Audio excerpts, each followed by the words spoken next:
Hello guys, tapos lang namin kumain. Yung bunso ko, naglalaro ng pagkain niya. Si panganay ko naghahanda na magligpit. Yan guys, tapos yung asawa ko doon sa kusina. Ligpit ang pagkain namin guys, kasi katapos lang namin kumain, no? Oh, yan. Oh. Ayaw pa lumabas kayo yung asawa ko ay.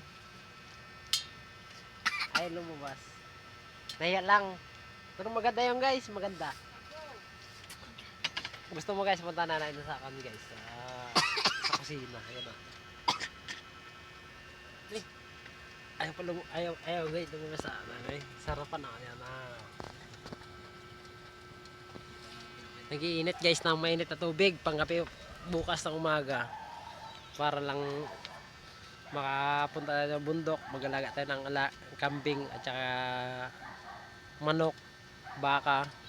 Magkape tayo bukas guys. Thank you sa pagkuhan sa atin guys na mag-follow at saka share.